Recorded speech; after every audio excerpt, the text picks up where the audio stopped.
자, 여러분들 오늘의 문제 시작합니다.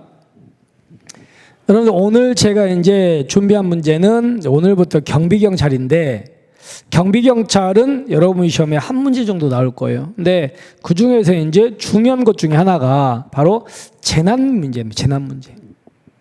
그래서 특히나 바로 이 법이 있죠. 재난 및 안전관리 기본법이라는 법이 있거든요. 이 법의 내용을 물어보는 문제가 출제가 될 거거든요. 그래서 그 생각하시면서 이제 이 문제를 우리가 하나씩 한번 뜯어 보겠습니다.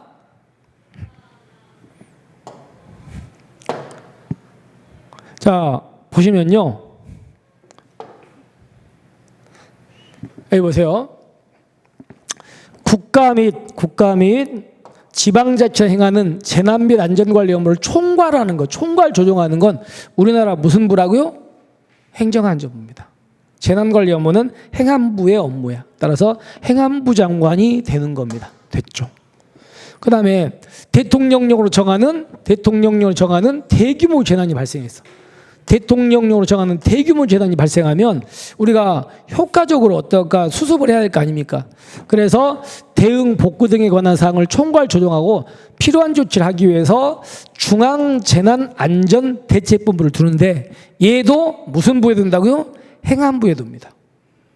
행안부에 두는 거야. 재난관리 업무는 총괄은 뭐예요? 어디라고요? 행안부니까. 그래서 중앙재난대책본부장도 행안부에 두고 행안부 장관이 본부장이 되는 게 원칙이야. 그런데 뭐가 있냐면 그게 해외 재난이에요. 자, 우리나라 국민들이 외국에서 발생한 재난 때문에 국민들이 피해 입었어요. 그런 게 해외 재난인데, 그러면 아무리 외국에서 우리 국민들이 피해를 입었지만 대한민국 국민이니까 우리는 신경 써야 되잖아요. 그럴 때는 중앙재난대책본부장이 누구라고요? 그때는 외교부 장관이 됩니다. 원칙은 행안부 장관인데 해외 재난이라면 누구? 외교부 장관이 본부장 역할을 하는 겁니다. 근데 원래는 행안부 장관이고 외교부 장관, 그 해외 재난은 외교부 장관인데, 근데 요즘에 코로나 같은 때 이런 전국적인 어떤 상황이 필요하면요, 그때는 국무총리가 본부장 역할을 할 수도 있습니다. 지금은 아마도 코로나는 국무총리가 본부장 역할을 하실 거예요. 이런 겁니다. 거기까지 기억하시고.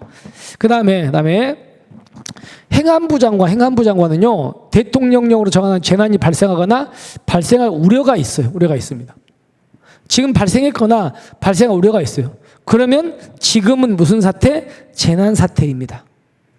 자, 재난 사태입니다. 예를 들어서 예전에 속초 고성 쪽에 산불이 아주 크게 났잖아.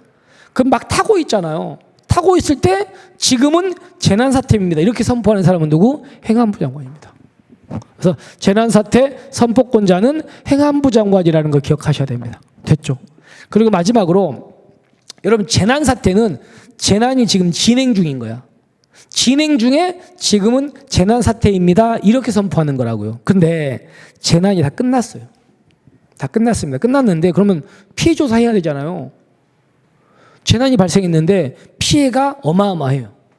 그러면 피해 입은 사람들한테 여러 가지 지원 같은 거, 대책 같은 거 내놔야 되잖아.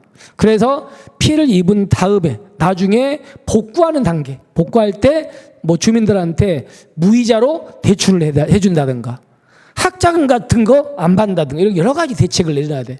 그게 바로 뭐예요? 그거를 특별 재난지역이라고 선포합니다. 거기를. 그래서 특별 재난지역으로 선포하면 거기서는 여러 가지 지원 같은 게 이루어지는 거예요. 근데 우리나라에서 특별 재난지역을 선포하는 사람은 누구? 대통령입니다. 아까 재난사태 선포권이 누구라고요? 행안부 장관. 그렇죠? 특별 재난지역 선포권이 누구? 대통령. 구분하셔야 돼요. 그래서 여러분들은 대통령령으로 정하는 재난의 발생으로 인하여 국가의 안녕 및 사회질서 유지에 중대한 영향을 미치거나 당해 재난으로 인한 피해 효과적인 수습 및 복구 위해서 특별한 조치가 필요하다고 인정되는 경우 특별 지원을 할 수 있는 것은 뭐라고요? 특별재난지역이고, 하나 조심, 특별재난지역은 누가 선포한다? 대통령이다까지 기억하시면 더 좋을 것 같습니다. 아시겠죠? 그래서 답은 여기서는 이제 3번이 되겠죠. 그죠? 자, 잊어먹으면 안 돼요. 자, 이렇게 해서 우리가 재난 및 안전관리 기본법의 문제를 훑어봤습니다. 자, 오늘 너무 고생하셨고요. 우리는 다음 시간에 경비경찰 한두 문제 더 내고, 그 다음에 이제 교통경찰 이렇게 넘어가겠습니다. 자, 오늘 수고하셨습니다.